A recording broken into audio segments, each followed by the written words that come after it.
xaflad si weyn loo soo agaasimay isla markaana loogu dabaaldegayo sanad guuradii 20aad ee ka soo wareegtay dugsiyada Nuuraddiin iyo waliba furitaanka xaflad dugsiyeedka 2015 iyo 2016 ayaa waxa lagu qabtay hotel Guuleed ee magaalada Hargeysa. xafladaasi oo Ilyartu isqabatay ayaa waxa ka soo qayb galay wasiirka wasaaradda arrimaha dibadda, wasiirka xigeenka waxbarashada, wasiirka madaxtooyada, gudoomiyaasha xusbiyada mucaaridka,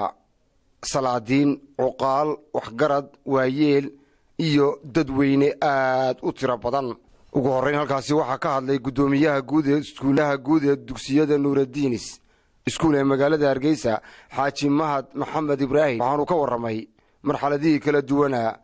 iyo sanad guurada maanta ay ku beegan tahay ee 20aad ee ka soo wareegtay dugsiyada Nuuraddiin.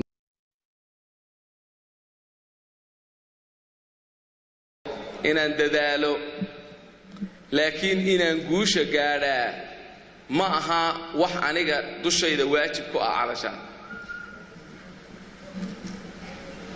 علي أن أسعى وليس علي بإدراك النجاح قوشي إلهي ونقارسيي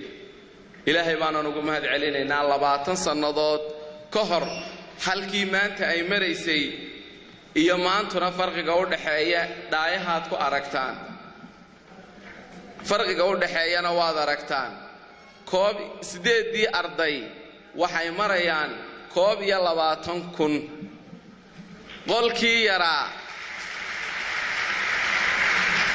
qolkii yaraa ee cawdu taalayna wuxuu marayaa iskuulada Nuuraddiin inay ka kooban yihiin maanta 8 iskuul oo kala duwan oo dugsiyo sare iyo hoose iyo dhexe iyo iskuulada barbaarinta keejiyada intaaba isugu jira oo ay magaranaysaa qalabkii ugu fiicnaa ee awood ahaan aynu heli karaynay iyo agabkii ugu wanaagsanaa wax ku barta. waxaan hambaleynayaa Nuuraddiin iyo intii la soo hawl gashay 20 sanood ka hor Nuuraddiin intuu la account baa eegaysaan dabeedna qaar baa imtay mikrofoonada imika soo taagan yiraahdo madaxdii baritaan nahay waxa taala idiin ah oo tusaale idiin ah oo ku daynaysaan 20 sanood ka hor wuxuu Nuuraddiin u afgobaatanayay markuu la kama fikirayn inaan halkan gaarayo laakiin tii uu ka fikirayay halkan iyo meel ka shaqeysay inuu gaarayo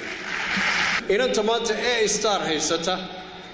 ee macallinkii Soomaaliga ahaa ee kulliyadda Niil